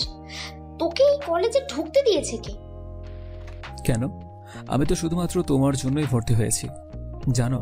আর তোমার সঙ্গে ওই দিন যেটা করেছি ওইটার জন্য আমি ক্ষমা চাইছি, কিন্তু এখনো তো আমি তোমাকে সত্যিই ভালোবাসি, অনেক বেশি ভালোবাসি। তুমি আমাকে ভালোবেসে ফেলো না, আর কত। আজকে বের হও, তারপরে বুঝতে পারবি আমি তোকে কি করি। এমন মাইর দিব তোকে যে সারা জীবন হাসপাতালে পড়ে থাকবি, শুধুমাত্র ক্লাসটা শেষ হতে দে। ঠিক আছে, সেটা না হয় দেখা যাবে, কিন্তু আগে তো আমার ভালোবাসাটা মেনে নাও। আগে আমার ভালোবাসার কথা বলি, তারপর না হয় এসব মারামারি কাটাকাটি পরেও নিয়ে কথা হবে। তারপর নীলার কোনো কিছু না বলে সেখান থেকে চলে গেল, আর সেখান থেকে সামনে বসে পড়ল, আর সঙ্গে সঙ্গে তিথিও বসে পড়ল। আর একটু পরেই স্যার এসে ক্লাস করাতে লাগলো, আর আমাকে নতুন দেখে স্যার দাঁড় করালো। আর দাঁড় করিয়ে স্যার আমার দিকে তাকিয়ে আছে, কারণ স্যার আমাকে চিনতে পেরেছে। আর আমি চোখ দিয়ে ইশারা করে বললাম। তখন স্যার আমাকে বলল যে মনোযোগ দিয়ে ক্লাস করার জন্য, আর আমিও বসে পড়লাম। ভাগ্য ভালো যে এই শহরের নতুন কমিশনার হয়ে এসেছি, আর তা না হলে অবস্থা খারাপ হয়ে যেত। এখনো ভালো করে মানুষ আমাকে তেমন একটা চেনে না। তারপর ক্লাস করাতে লাগলো, আর আমি তো নীলার দিকে একদম তাকিয়ে আছি। এটা নীলা ভালো করেই খেয়াল করলো, আর তখন ওরা কথা বলল। কিরে তিথি, আমি তো ভেবেছিলাম ছেলেটা একটা আবুলের মতো, ছেলেটাকে একটু র্যাগিং করব, একটু শিক্ষা দেব, কিন্তু এখন তো দেখছি ছেলেটা আমাকে ভালোবাসার দাবি দিয়ে সব সময় ঘুরে বেড়াচ্ছে, আমাকে বিরক্ত করছে। কি করা যায় বলতো? এরকম একটা ছেলের সঙ্গে কি আমার যায় বল? আজ পর্যন্ত কোনো ছেলে আমাকে এইভাবে ডিস্টার্ব করার সাহস পায়, কিন্তু এই ছেলেটার সাহস দেখে আমি অবাক হচ্ছি। হ্যাঁ রে, আমিও তো কোনো কিছু বুঝতে পারছি না। আর ছেলেটাকে দেখে একদম আমার সাধারণ মনে হচ্ছে না, চেনা কারণ দেখেছিস না শরীরের গঠন। আমার কেমন যেন সন্দেহ আছে, কারণ ছোট লোকটা আসলে এমন হয় না, কেমন যেন সুন্দর হয়েছে। আমি তোকে এটা বলে বোঝানো সম্ভব নয়। আর শোন, ছেলেটা যদি তোকে সত্যি ভালোবেসে থাকে তাহলে ছেলেটা গরিব, তবুও কোনো সমস্যা নেই, কারণ দেখেছিস না আমি যে রিহানকে ভালোবাসি, রিহানকে আমার স্ট্যাটাসের মতো, রিহানকে আমার যোগ্যতার, কিন্তু রিহানকে আমি আমার মন থেকে ভালোবাসি। আর তোর জন্য আমি মানুষের র্যাগিং করি, না হলে কিন্তু আমি র্যাগিং করতাম না। শোন, আমার র্যাগিং করতে ভালো লাগে, তাছাড়া আমি যা করি তাই আমার কাছে অনেক ভালো লাগে। আর এই ছেলেটা দেখি কি করে, আর ছোট লোকদেরকে ভালোবাসা অসম্ভব। এরকম কথা আমিও আগে অনেকবার বলেছিলাম, কিন্তু আসলে সত্যিকারের ভালোবাসা এসব দেখে হয় না, শুধুমাত্র হয়ে যায় রে। আচ্ছা, এখন এসব কথা বাদ দিয়ে এখন মনোযোগ দিয়ে ক্লাস কর, যখন কাটা তখন দেখা যাবে। তারপর ক্লাস শেষ করে সবাই বের হলো, আমিও বের হলাম। আমি বের হয়ে নীলার কাছে চলে আসলাম, আর নীলার কাছে আসার পরে নীলা আমাকে দেখে কাউকে যেন ফোন করলো, হয়তো ছেলে পেলে ডেকে আনছে আমাকে মারবে বলে। আর কিছুক্ষণ পরেই এক গাড়ি করে কয়েকটা ছেলে পেলে চলে আসলো, আর ছেলেগুলো এসে নীলাকে খুঁজতে লাগলো। আর তখন নীলা আমাকে দেখে ইশারা দিয়ে বলল কি জানো, আর সেখান থেকে চলে গেল। আর ছেলেগুলো এসে আমাকে ধরে নিয়ে ছাদে চলে আসলো, আর ছাদে আনার পরে আমার নিজের মাস্ক খুললাম, আর মাস্ক খোলার পরে ছেলেগুলো আমার পায়ে ধরে বলতে লাগলো, স্যার আমরা আসলে বুঝতে পারিনি স্যার, আপনি যেখানে আছেন এটা সত্যি আমরা জানতে পারিনি। আমরা যদি জানতাম তাহলে এখানে কখনোই আসতাম না। স্যার আমরা আর কখনো ভার্সিটিতে আসবো না, আপনি আমাদের ক্ষমা করে দিন। আর স্যার নীলা ম্যাডাম আমাদের দিক কাজ করে, আর তার বিনিময়ে আমরা টাকাই পাই শুধু, এই জন্যই আরও অনেক ছেলে আমরা এভাবে মেরেছি? আর নীলা ম্যাডাম প্রপোজ করছিল বা কেউ কথা বলার জন্য চেষ্টা করছিল? এরপর থেকে যেন এরকম ভুল আর কখনোই করতে না দেখি। যদি এরকম ভুল করেছিস তাহলে সোজা জেলের ভেতরে ঢুকিয়ে দেব। আর ভেতরে তো ঢুকিয়ে দেবই, সারা জীবনের জন্য কিন্তু বের হতে পারবি না। আর আমার ব্যাকগ্রাউন্ড সম্পর্কে তো তুই ভালো করেই জানিস। চুপচাপ এখান থেকে চলে যা। আর হ্যাঁ, কাউকে বলবি না যে আমি এই ভার্সিটিতে আছি, গোপন রাখবি। এখন থেকে ভালোভাবে চলাফেরা কর, এইসব বাদ দে। তারপর ছেলেগুলো চলে গেল। আর ছেলেগুলো চলে যাওয়ার পরে আমিও বাসায় চলে আসলাম। আর বাসায় আসার পরে আমি খাবার খেয়ে নিলাম। আর খাবার খেয়ে কিছুক্ষণ রেস্ট নিলাম। আর রেস্ট করার পরেই আমাকে বের হতে হবে এখনই। তারপর আমি যথারীতি বের হয়ে গেলাম মাকে বিদায় দিয়ে। আর আমি অফিসে এসে নিজের মতো কাজ করছি। আর তখনই মেঘলা এসে আমাকে বলতে লাগলো, স্যার এইমাত্র শাহিনের নাম্বারটা শহর থেকে কিছুটা দূরে একটা গ্রামের মধ্যে ট্রেস করা গেছে। আমি নিজেই ট্রেস করেছি। বুঝতে পারলাম না যে শাহিন ওখানে কেন গিয়েছে। মেঘলা, আমার কাছে মনে হচ্ছে যে ওই গ্রামে ছদ্মবেশে সবগুলো থাকে, যারা প্রতিনিয়ত দেশের মধ্যে অপকর্ম করেই চলেছে। তারা ছদ্মবেশে ওখানে থাকে। আর ঠিক এটার সদস্য হলো শাহিন। শাহিন ওখানে ওদের সঙ্গে দেখা করতে গিয়েছে। আর ওই লোকেশনটা আমার কাছে পাঠিয়ে দাও, আর আমরা যথারীতি সেখানে ব্যবস্থা নেব। আগে তুমি ওই গ্রামের ব্যাপারে তথ্য জানো, আমাকে ওই গ্রামের সকল কিছুর তথ্য দাও। বুঝতে পেরেছ? আর এটা 2-1 দিনের মধ্যেই করো। আমি চাই 2-1 দিনের মধ্যে মেইন অপারেশনটা করার জন্য। ঠিক আছে স্যার, আপনি যেরকম বলবেন। স্যার, আজকে কিন্তু নীলা ম্যাডামকে আমি দেখেছি। নীলা ম্যাডাম আপনার আরও আগে বের হয়েছিল ভার্সিটি থেকে। তবে আপনাকে কিন্তু ভার্সিটির ছাত্র হিসাবে এখনো ভালোই দেখা যায়। মনে হয় না যে আপনি ভার্সিটির ছাত্র নন। তারপর মেঘলা চলে গেল। আর মেঘলা চলে যাওয়ার পরে আমি নীলার মোবাইলে কল দিলাম। আর কল হতেই কিছুক্ষণ পরে কলটা রিসিভ করলো। আর আমি বলতে লাগলাম, কি ব্যাপার, কল ধরতে এতক্ষণ লাগে? তুমি জানো না যে আমি তোমাকে কল করব? নিজের প্রিয় মানুষের কল যথাসময়ে ধরতে হয়। বুঝতে পেরেছ? তোর তো এখন হাসপাতালে থাকার কথা, আর তুই আমার নাম্বার কি করে পেলি? আমার নাম্বার তো কেউ এটা জানে না। তোর সাহস তো কম বড় নয়, তুই আমাকে কল দিয়েছিস? এত অহংকার কেন তোমার? এত অহংকার করা ভালো নয়, বুঝতে পেরেছ? মানুষকে ভালোবাসতে শেখো, মানুষকে সম্মান দিতে শেখো, ভালোভাবে কথা বলো, তারপর দেখবে অনেক ভালো লাগছে। তোমার সারা জীবন অহংকার করে কি পেলে তুমি? তোমাকে আমি ঠিক করব, তুমি ওয়েট করো। তোর তো এখন হাসপাতালে থাকার কথা, কিন্তু তুই হাসপাতালে না গিয়ে তুই আমার সঙ্গে কথা বলছিস। তার মানে কি ওরা আমার কাজটা করতে পারলো না? কিছু তো বুঝতে পারলাম না। ওরা কি করে আমাকে মারবে? ওরা তো জানে না যে আমি কে। তাছাড়া আমি একজন সাধারণ মানুষ। আর সাধারণ মানুষকে ওরা কেন মারবে শুধু শুধু? আমি তো কোনো অন্যায় করিনি। আমি বলেছি যে আমি তাকে ভালোবাসি, আর ভালোবাসা কোনো অন্যায় নয়। তারপর তারা চলে গিয়েছে। তারপর নীলা কলটা কেটে দিল। আর নীলা কল কেটে দেওয়ার পরে আমি মুচকি হাসলাম। আর কিছুক্ষণ কাজ করে আমি বের হলাম। আর বের হয়ে আমি হেঁটে হেঁটে বাসায় ফিরছিলাম, কারণ এখন আমাকে আরও বেশি সাবধান থাকতে হবে। আর হঠাৎ করে দেখলাম নীলার গাড়িটা অনেক জোরে আমার পাশ দিয়েই চলে গেল। আমার ভয় হলো নীলার কোনো কিছু হয়ে যাবে না তো। আমি এটা ভাবতে ভাবতে আরও তাড়াতাড়ি করে সামনের দিকে যেতে লাগলাম। আর সামনে একটু যেতেই দেখলাম সেই গাড়িটা একটা ট্রাকের সঙ্গে লেগে গাড়িটা উল্টে গিয়েছে। আমি তাড়াতাড়ি করে গাড়িটার কাছে গেলাম। আর গাড়িটার কাছে গিয়ে দেখি যে নাক মুখ দিয়ে রক্ত বেরোচ্ছে। আমি যেটা মনে মনে ভাবছিলাম সেটাই সত্যি হয়ে গেল। সবাই তাকিয়ে তাকিয়ে দেখছে। আর আমি গাড়ি থেকে তাড়াতাড়ি করে নামিয়ে নিয়ে তাকে হসপিটালে নিয়ে আসলাম। আর হসপিটালে নিয়ে এসে ভর্তি করালাম। আর ডক্টর অপারেশন করার জন্য চলে গেল। মুহূর্তের মধ্যে যে এরকমটা হয়ে যাবে এটা আসলে আমি ভাবতে পারিনি। এখন যদি আমি সেখানে না থাকতাম তাহলে কি হতো একটাবার চিন্তাও করলো না মেয়েটা। প্রায় 1.5 ঘন্টা পর ডক্টর বের হয়ে আসলো। আর ডক্টর আমাকে বলতে লাগলো, রোগীকে যদি এখন ও নেগেটিভ রক্ত না দেওয়া হয় তাহলে রোগীকে বাঁচানো সম্ভব না, কারণ রক্ত অনেক বের হয়ে গেছে। ও নেগেটিভ রক্ত নেই, আর যেটা আছে সেটা দেওয়া যাবে না, সমস্যা আছে। ডক্টর, আমার রক্তের গ্রুপ ও নেগেটিভ। আপনি আমার কাছ থেকে যত পারেন রক্ত নেন, তবু প্লিজ আমার নীলাকে বাঁচিয়ে দিন। ওকে ছাড়া আমি বাঁচব না। আপনি শান্ত হন। আর স্যার, আমরা আমাদের যত সাধ্য মতো চেষ্টা করছি ওনাকে বাঁচানোর জন্য। আর আপনার মতো লোক আমাদের হাসপাতালে এসেছে, এটা সত্যি আমরা অনেক ভাগ্যবান আপনি আমার সঙ্গে আছেন।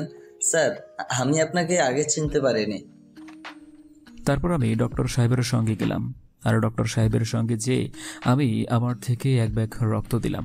তারপর কিছুক্ষণ পর শুয়ে থাকলাম, আর শুয়ে থাকার পরে আমি তার বাবা মাকে ফোন করে হাসপাতালে আসতে বললাম। আর কিছুক্ষণ পরেই ওনারা চলে আসলো, আর নীলার বাবা এসে আমাকে সালাম দিল। আমি ওনার সঙ্গে কথা বললাম, আমার সঙ্গে কথা বলল, আর কেবিনে দেওয়ার পর আমি আগে কেবিনে গেলাম।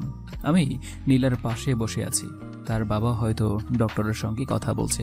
আর তখনই নীলা চোখ খুলল, আর চোখ খোলার পরে আমি বলতে লাগলাম, সব সময় এতটা অস্থির হয়ে চলাফেরা করাটা কি ঠিক? এখনো যদি তোমার কোনো কিছু হয়ে যেত তখন কি করতে? তোমার বাবা মার কি আর কোনো সন্তান ছিল যে তারা এটা নিয়ে আশায় ঘর বাঁধত? ওনারা তোমাকে কতটা ভালোবাসে সেটা কি তুমি জানো? সেটা কি একবারও বুঝতে চেষ্টা করেছো? তোমার যত আবদার আছে সকল আবদার তারা পূরণ করেছে, আর তুমি সেগুলো নষ্ট করছো। আরে তোমার বাবা তো একদম ফেরেশতা। তোমার বাবার মতো ভালো মানুষ পুরো ডিপার্টমেন্টে হয় না। আর ওনার জীবনে ওনার এই ভালো কাজের জন্য কতবার যে পোস্টিং হয়েছে সেটা জানো? কত জায়গা থেকে সরিয়ে দেওয়া হয় শুধুমাত্র ওনার সততার জন্য।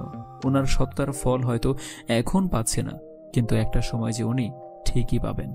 আর তার মেয়ে হয়ে তুমি এত অহংকার, এত উচ্ছৃঙ্খল চলাফেরা, এটা ঠিক না। এখন থেকে নিজের বুদ্ধিতে চলাফেরা করো, মা বাবার কথা শোনো। আমার অনেক বড় বেশি ভুল হয়ে গেছে। আজকে তুমি না থাকলে হয়তো আমার জীবনটা আর ফিরে পেতাম না। তুমি আসলে একজন ভালো মানুষ। আমি তোমাকে ভালোভাবে চিনতে পারিনি। তাছাড়া আমার সঙ্গে তো আমার বান্ধবীরা ছিল, ওরা কোথায় গেল? তোমার বান্ধবীরা তোমার সঙ্গেই ছিল, তাই না? সেখানে অ্যাক্সিডেন্ট হওয়ার পরে ওরা নিজেদের জান নিয়ে পালিয়ে গিয়েছে, বুঝতে পেরেছো? আমি নিজে তাদেরকে পালিয়ে যেতে দেখেছি। এই হলো তোমার বান্ধবীদের অবস্থা। আর তাদের সঙ্গে থেকে তুমি নিজেকে নষ্ট করছো। এখন থেকে নিজেকে একটু পাল্টানোর চেষ্টা করো, দেখবে অনেক ভালো থাকবে। তারপর আমি সেখান থেকে চুপচাপ চলে আসলাম, আর তার বাবা মাকে বিদায় দিয়ে আমিও আমার কাজে চলে আসলাম। আর এভাবেই পার হয়ে গেল কয়েকটা দিন। আমি এরপরে আর নীলাকে দেখতে যাইনি, কাজে ব্যস্ত ছিলাম। আর নীলাকে আমার শূন্যতাটা বোঝানোর চেষ্টা করছি। আর কয়েকদিন যাওয়ার পরে নীলা নিজে থেকেই আমাকে কল বা মেসেজ করেছে। আমি তো সত্যিই অবাক, কারণ আমি চাইলেও মেসেজের উত্তর দিতে পারি না, কারণ ভাইয়ের বিয়েতে অনেক ব্যস্ত। আর এভাবেই পার হয়ে যায় একটা মাস। এই একটা মাসে নীলাকে আমি একবারও কল বা মেসেজ দেইনি। রাস্তার মধ্যে অনেকবার দেখাও হয়েছে। নীলা হয়তো আমার ব্যাপারে সবটা জেনে গিয়েছে। দেখতে দেখতে ভাইয়ের বিয়েটা সম্পন্ন হয়ে গেল, আর আমিও কিছুটা ফ্রি হয়ে গেলাম। তারপর আমার কেসটা নিয়ে আরও বেশি তৎপর হলাম, কারণ এটা খুব তাড়াতাড়ি শেষ করতে হবে, কারণ ওরা সমাজটাকে পুরো শেষ করে দিয়েছে। আমি ডিপার্টমেন্টে আমার ক্যাবিনে বসে কাজ করছিলাম, আর তখনই হঠাৎ নীলা সোজা আমাকে এসে জড়িয়ে ধরলো আর বলতে লাগলো, কি ব্যাপার, তুমি আমার কল বা মেসেজের উত্তর দিচ্ছ না কেন? আমি সত্যি ওই দিন বুঝতে পারিনি, আর তোমার সঙ্গে যতগুলো অন্যায় করেছি সেগুলোর জন্য সরি বলছি। এই কানে ধরছি, তবুও প্লিজ একটাবার কথা বলো। আরে এটা তো অফিস নাকি? আর তুমি এভাবে আমাকে এসে জড়িয়ে ধরেছো কেন? আর আমি তো এতদিন অনেক ব্যস্ত ছিলাম, আর একটা মামলা নিয়ে আমি তদন্ত করছি। এটা অনেক বড় মামলা, সেই জন্য ব্যস্ত আছি। আর কিছুদিন আগে ভাইয়ের বিয়ে হয়েছিল, তো তার জন্য আরো বেশি ব্যস্ত ছিলাম। আমি এতদিনে তোমার শূন্যতা আসলেই বুঝতে পেরেছি। আমি নিজেকে চেঞ্জ করে ফেলেছি। তুমি দেখো, আমি এখন থেকে নিয়মিত নামাজ আদায় করি, আল্লাহকে ভয় করতে শিখেছি। তুমি যেভাবে বলেছিলে আমি সেভাবেই চলছি। তবুও প্লিজ আমাকে মেনে নাও। আমি তোমাকেই চাই, তোমার এসব আমি কোনো কিছুই চাই না। দেখো, তোমার সঙ্গে আমি এসব নিয়ে কথা বলতে চাই না। এখন আমি অন্তত ব্যস্ত আছি। আর বিশ্বাস না হলে তুমি তোমার বাবাকে জিজ্ঞেস করো, তোমার বাবাও কতটা ব্যস্ত আছে সেটা হয়তো তোমার নতুন করে জানার কথা না, তাই না? আর এই অপারেশনে আমার মৃত্যু হতে পারে, তখন কি করবে? আমাকে ভালোবেসে কেন নিজের জীবনটা নষ্ট করবে? তাহলে কেন তুমি আমাকে আগে এসে ভালোবেসেছিলে? আমি তো আগে তোমাকে ভালোবাসতে চাইনি, তুমি আমাকে ভালোবাসতে বাধ্য করেছো। এখন আমি তোমাকে ভালোবাসি, এখন আমাকে মেনে নিচ্ছ না কেন? তখন কি এটা মনে ছিল না? দেখো, আমি তোমার সঙ্গে অনেকটা ভুল করে ফেলেছি, সেটা আমি জানি। কিন্তু এখন আমার লাইফের কোনো নিশ্চয়তা নেই। আমি তোমাকে বোঝাতে পারবো না যে আমি কি বলতে চাচ্ছি তোমাকে। আমি তোমার কোনো কথা শুনতে চাই না। আমি তোমার কাছে শুধুমাত্র ভালোবাসা চাই, এবং তুমি সেটা আমাকে দেবে। যদি আমাকে না দাও তাহলে তুমি আমাকে যেটুকু রক্ত দিয়েছো সেটুকু আমি এখনই তোমার সামনে বের করে ফেলে দিব। আমি আর বাঁচতে চাই না। কেন আমাকে সেদিন বাঁচিয়েছিলে? কেন আমাকে এত আপন করে ভালোবেসেছিলে? প্লিজ বলো। আচ্ছা ঠিক আছে, তুমি এখন বাসায় চলে যাও। আমি কাজ শেষ করে তোমার সাথে রাতের বেলা কলে কথা বলবো, ঠিক আছে? আর এভাবে হুটহাট করে এখানে এসো না, কারণ আমারও তো একটা মান সম্মান আছে, তাই না? এভাবে পাগলামি করলে কি হয়? এভাবে পাগলামি না করলে তো আর তুমি আমার কাছে আসতে না, তাই না? আর আমি যতদিন আছি ততদিন তোমার সঙ্গেই তো পাগলামি করব। তুমি ছাড়া কে আছে আমার? তোমার জন্য তো আমি নিজেকে এতটা পরিবর্তন করেছি, বুঝতে পেরেছো? ঠিক আছে, আমি গেলাম। আমি কিন্তু তোমার ফোনের অপেক্ষায় থাকবো। আর একটু সাবধানে, বুঝতে পেরেছো? তুমি আমার জন্য সেফ থাকবে। তোমার কিছু হলে কিন্তু আমি আমার নিজেকে শেষ করে দেবো, কথাটা মনে রেখো।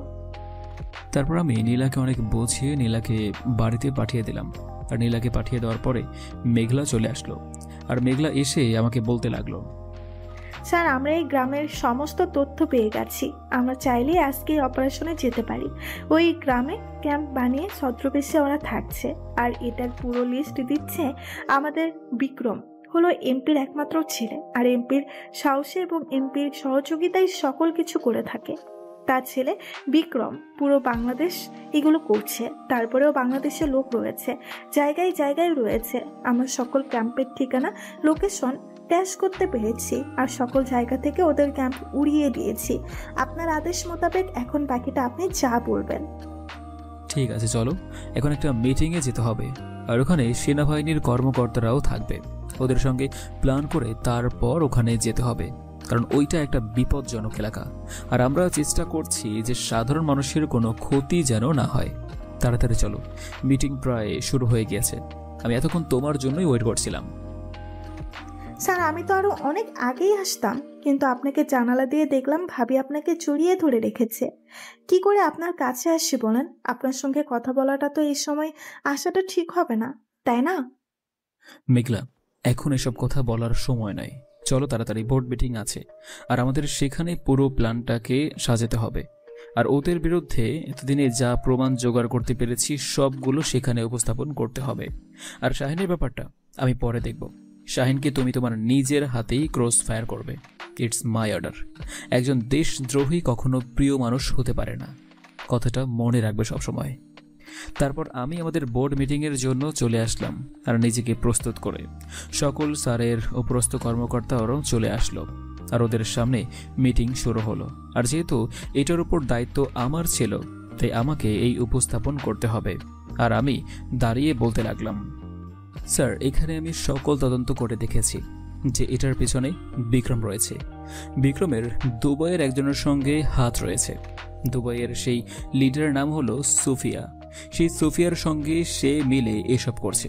আর বিক্রম এখন এই লোকেশনে আছে।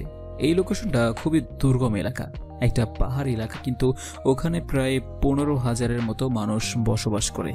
আর ওই 15,000 মানুষকে ও একাই জিম্মি করে রেখেছে। ওখানে আমাদের জানা মতে ল্যান্ডমাইন ফিট করে রাখা হয়েছে। তাদের এরিয়ার ভিতরে ঢুকতে গেলেই সেগুলো ফেটে যাবে।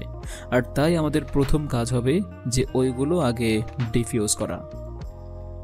শাহরিয়ার, তুমি তোমার মতো করে ব্যবস্থা নিবে, বুঝতে পেরেছ? আর আমার বিশ্বাস যে এটা তুমি সম্পূর্ণ লিড দিতে পারবে, কারণ আমরা পুরো ডিপার্টমেন্ট তোমার দিকে তাকিয়ে আছি। আর তুমি বলেছিলে যে তোমার কিছু কমান্ডো লাগবে, আর সেনাবাহিনীর কর্মকর্তা তোমাকে 20 জনের মতো কমান্ডো দিয়েছে। তোমাদের প্ল্যান কি সেটা আমি জানি না, তোমরা তোমাদের প্ল্যান মতো কাজ করো। 2টা হেলিকপ্টার থাকবে তুমি ওদেরকে রেস্কিউ করার জন্য।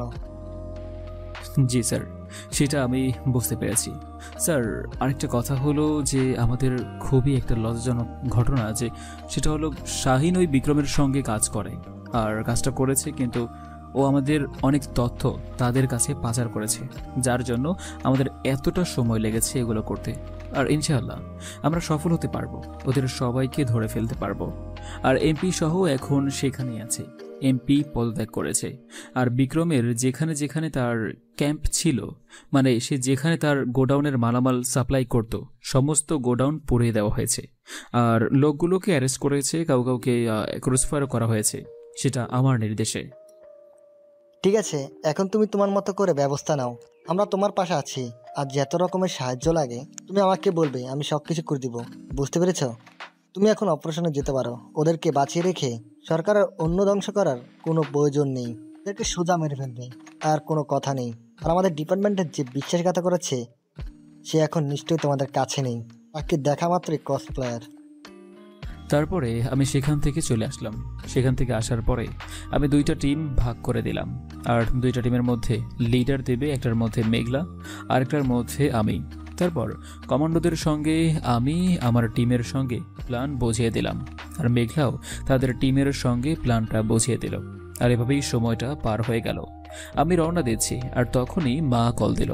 মা কল দিয়ে বলতে লাগলো, কি রে শাহরিয়ার, তুই কি আজকে বাসায় আসবি না? আমরা সে কখন থেকে তোর জন্য ওয়েট করছি। তাড়াতাড়ি বাসায় ফিরে আয়, একসঙ্গে খাবার খাবো। তোর ভাই বসে রয়েছে। আসলে মা, আমরা এখন অপারেশনে যাচ্ছি, কখন ফিরবো সেটা জানি না। আর অপারেশন থেকে যদি ফিরে না আসি তাহলে নিজেকে সামলে নিও, আর আমার জন্য দোয়া করো মা। কি রে, তুই অপারেশনে যাবি এটা তুই আমাদের আগে বললি না? নাকি এটা বলারও কোনো নিয়ম নেই? আর মা বাবার কাছে দোয়া চাইতেও হয় না? সবসময় তোর জন্য দোয়া থাকবে, সাবধানে। তারপর আমি মায়ের সঙ্গে আরও কিছুক্ষণ কথা বলেই কলটা কেটে দিলাম। আর কল কেটে দেওয়ার পরে আমি নীলাকে কল দিলাম, আর একটু পরেই নীলা কলটা রিসিভ করলো। আর রিসিভ করার পরে আমাকে বলতে লাগলো, কি ব্যাপার, মাত্র কল দেওয়ার সময় হলো তোমার? আমি সেই কখন থেকে তোমার কলের জন্য বসে আছি, তুমি এই সন্ধ্যার সময় কল করছো আমাকে? নীলা, আমি এখন অপারেশনে যাচ্ছি, তুমি আমার জন্য দোয়া করো, আমি যেন তোমার হয়েই ফিরে আসতে পারি, আর এসে তোমার সঙ্গে হানিমুন করব। আমি নীলাকে সান্ত্বনা দেওয়ার চেষ্টা করছি, কিন্তু কোনোভাবেই সান্ত্বনা দিতে পারছি না। নীলা অবুঝের ধারায় কান্না করতেই লাগলো। তারপর অনেক কষ্ট করে আমি নীলাকে বলে কলটা কেটে দিলাম। কল কেটে দেওয়ার পরে আমি আমার জায়গায় নিজেকে স্থির করলাম, আর গাড়ি তো চলতেই লাগলো, আর তার নিজের গতিতে চলছে। তারপর প্রায় অনেকক্ষণ চলতে চলতে আমরা রাত 10টায় সেখানে পৌঁছালাম। আর তারপর সেখানে নেমে আমরা পজিশন মতো ছড়িয়ে পড়লাম। আমি এক পা করে সামনের দিকে এগোচ্ছি। প্রতিটা পা আমাদেরকে খুব সাবধানের সাথে ফেলতে হচ্ছে, কারণ রাতের বেলায় ল্যান্ডমাইন ভালোভাবেই দেখা যায় না, আর সেজন্য আমাদেরকে খুব সাবধানতার সাথে অবলম্বন করতে হচ্ছে। একটু কিছু হলেই আমরা সবাই মারা পড়ব। আর তারপর হঠাৎ করে আমার পায়ে কি যেন লাগলো। বুঝতে পারলাম যে আমি ল্যান্ডমাইনের উপরে পাড়া দিয়ে ফেলেছি। তারপর আমি কোনো কিছু না ভেবে আমি আমার পকেট থেকে একটা ছুরি বের করে নিজেই সেটা ফিউজ করতে লাগলাম। সবাই আমাকে নিষেধ করছিল, কিন্তু আমার এই টেকনিক খুব ভালো করেই জানা আছে। তারপর অনেক কষ্টে ল্যান্ডমাইনটা ডিফিউজ করলাম, আর করার পরে আরও সামনের দিকে এগিয়ে গেলাম। এখন আমরা সম্পূর্ণ তাদের এরিয়ার মধ্যে ঢুকে পড়েছি। তারপর দেখলাম সবাই যে যার মতো পাহারা দিচ্ছে। তারপর আমরা চতুর্দিক থেকে গুলি করতে লাগলাম, আর গুলি করতে করতে আমরা সামনের দিকে এগিয়ে যাচ্ছি, যেন ওদেরকে খুব সহজেই আমরা ধরে ফেলতে পারি, ওরা যেন কোথাও পালাতে না পারে। তারপর এভাবে অনেক গোলাগুলি চলল, আর হঠাৎ করে একটা গুলি এসে আমার হাতে লাগলো। আমি পড়ে গেলাম, আর পড়ে যাওয়ার পরে আমি হাতের মধ্যে একটা রুমাল বেঁধে নিলাম, আর বেঁধে আমি ভালো করে উঠে দাঁড়ালাম আবারও। তারপর গুলি করতে লাগলাম, আর এভাবেই প্রায় 1 ঘন্টা অপারেশন করার পরে আমরা তাদেরকে ধরতে পারলাম। দেখলাম বিক্রম পালাচ্ছে, আর বিক্রম আমার কাছে এসে বলতে লাগলো, তুই আমাকে ছেড়ে দে কমিশনার, তুই জানিস না আমি কি করতে পারি। আমার সকল জায়গায় তুই হাত দিয়েছিস, তুই আমার সকল জায়গা ধ্বংস করে দিয়েছিস, আর সেই জন্য আমি তোকে এখন পর্যন্ত কোনো কিছু বলিনি। তুই আমাকে এখনও ভালোই ছেড়ে দে। আমি এখান থেকে দুবাই চলে যাব, আর বাংলাদেশে কখনোই ফিরবো না। তোকে তো মেরে ফেলার জন্য আমাকে অর্ডার উপর থেকে দিয়ে দেওয়া হয়েছে, আর যদি আমাকে অর্ডার নাও দেওয়া হতো তবু আমি তোকে মেরে ফেলতাম। আমি তোকে এমনভাবে মারবো যেটা ইতিহাসের সবচেয়ে বড় দৃষ্টান্ত হয়ে থাকবে, আর তোকে আমি পিস পিস করেই কাটবো। তুই যেভাবে মানুষকে পিস পিস করে কেটেছিস, একটা মেয়েকে তুই পিস পিস করে কেটে দিস, আর সেই মেয়েটার বডি উদ্ধার করার জন্য শাহিনকে বলেছিস। যদি বডিগুলো তোর কাছে নিয়ে আসে তাহলে তো আমরা কোনো তদন্ত করতে পারবো না। আমি অনেক কষ্ট করে চেষ্টা করেছি, কিন্তু কোনো লাভ হয়নি। আমি ওই বডিগুলো আমার কাছে নিয়ে আসতে পারিনি। সেদিন আমি অনেক বড় ভুল করে ফেলেছি। সেদিন যদি বডিগুলো আমার জায়গা মতো আমি নিজে লুকিয়ে রাখতাম, তাহলে আমার আজকে এই দিন দেখতে হতো না। আমার এতদিনের প্ল্যান, এতদিনের সাম্রাজ্য আমার শেষ হয়ে গেছে। তারপর আমি এসব আর কোনো কথা শুনতে চাইলাম না। আমার পকেট থেকে একটা ছুরি বের করে তার গলার মধ্যে একটা পোজ দিলাম, আর পোজ দেওয়ার পরে ওর বুকের মধ্যে এলো পাথারি ছুরি দিয়ে আঘাত করতে লাগলাম, আর বলতে লাগলাম, তোর জন্য আমি কেন সরকারি গুলি নষ্ট করব? তোর জন্য আমি আমার হাতটাই শুধু ইউজ করব। আমি নিজের হাতই তোকে এভাবে মারব যেন তুই মৃত্যুর যন্ত্রণা কতটা সেটা তুই ভালো করেই বুঝতে পারিস, কারণ তুই এভাবেই অনেক মানুষকেই মেরেছিস। তারপর তাকে মেরে ফেললাম, আর মেরে ফেলার পরে বড়িটা সাথে নিয়ে নিলাম, কারণ এগুলো কোনো জায়গায় কবর দিতে হবে। হাজার হাজার লোক এখানে এসে একজোট হয়েছে, আর তারপর সবাইকে অ্যারেস্ট করে নিয়ে আসলাম। আর রাত এভাবেই পার হয়ে গেল। পরদিন সকালবেলায় আমাদেরকে টেলিভিশনে দেখানো হলো আমরা অনেক বড় একটা অপারেশন শেষ করে এসেছি। বাসায় আসতে আসতে দুপুর হয়ে গেল। আমাকে অনেক দিনের জন্য ছুটি দেওয়া হয়েছে, আর অনেক সম্মানও দেওয়া হয়েছে। আর তারপর আমি বাসায় চলে আসলাম। বাসায় এসে সবার সঙ্গে কুশল বিনিময় করলাম, আর কুশল বিনিময় করে পরে আমি রুমে এসে দেখি নীলা আমার রুমের মধ্যে ঘুমিয়ে আছে। আমি বেশ খানিকটা অবাক হলাম। আমাকে দেখেই নীলা বিছানা থেকে উঠে এসে আমাকে শক্ত করে জড়িয়ে ধরলো। আমিও তাকে জড়িয়ে ধরলাম, আর জড়িয়ে ধরে আমি নীলাকে এলো পাথারে চুমুক দিয়ে যাচ্ছি। সে চোখ বন্ধ করে আছে, আর তখনই বুঝতে পারলাম যে আমাদের রুমে কেউ আছে, ভাবি। আর তখনই নীলা আমাকে ছেড়ে দিয়ে কিছুটা দূরে গিয়ে স্বাভাবিক হয়ে বলতে লাগলো, আমি তো এসেছিলাম তোমাকে দেখার জন্য, ভেবেছিলাম তুমি এসে পড়েছো।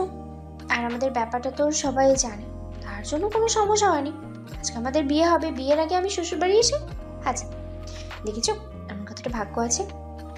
আমি এখন যাই, কারণ এখন আমি কারোর সঙ্গে কথা বলতে পারবো না, লজ্জা লাগছে। রাতের বেলা তো আসছি। আমি হেসে দিলাম।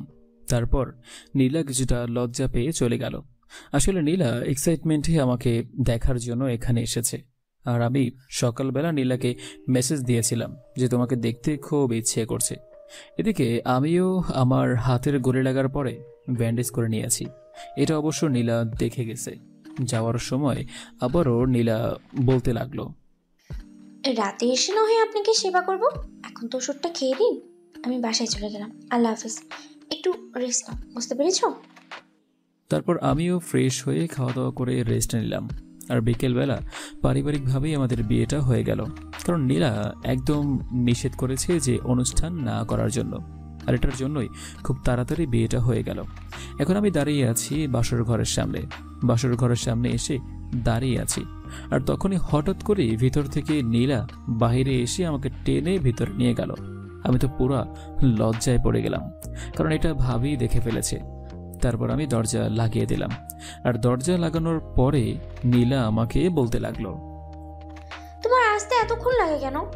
আমি যে সেই কখন থেকে এখানে বসে আছি, তোমার কি কোনো আক্কেল জ্ঞান কাণ্ড জ্ঞান নেই? আর ওইখানে ভাবিকে দেখার কি আছে? ভাবি তো আরেকজনের, ওনার দিকে একদম তাকাবে না বলেছি কিন্তু। আর আমি তো মানসিকভাবে প্রস্তুতি নিয়েছিলাম, তার জন্য আমি তো ভাবির দিকে তাকাইনি। আর এটার জন্যই তুমি নিজে বের হয়ে আমাকে টেনে নিয়ে আসছো, তাই না? এখন যদি অন্য কেউ দেখে নিত তখন কি ভাবতো তোমাকে? আমাকে কে কি ভাবতেছে তা তো আমার কোনো দেখার বিষয় নয়। আমি তোমাকে ভালোবাসি এবং তুমি আমার এখন হাজব্যান্ড। আমি আমার হাজব্যান্ডের সঙ্গে যা ইচ্ছে তাই করতে পারি। চলো নামাজ আদায় করে তারপর তোমার সেবা করবো। আমি নীলাকে শক্ত করে জড়িয়ে ধরলাম, আর নীলাও আমাকে শক্ত করে জড়িয়ে ধরলো। আর এভাবেই না হয় চলতে থাকুক আমাদের মিষ্টি ভালোবাসার গল্পটা। নতুন নতুন ভালোবাসার গল্প পেতে আমাদের চ্যানেলটি এখনই সাবস্ক্রাইব করে পাশে থাকবেন। ধন্যবাদ সবাইকে।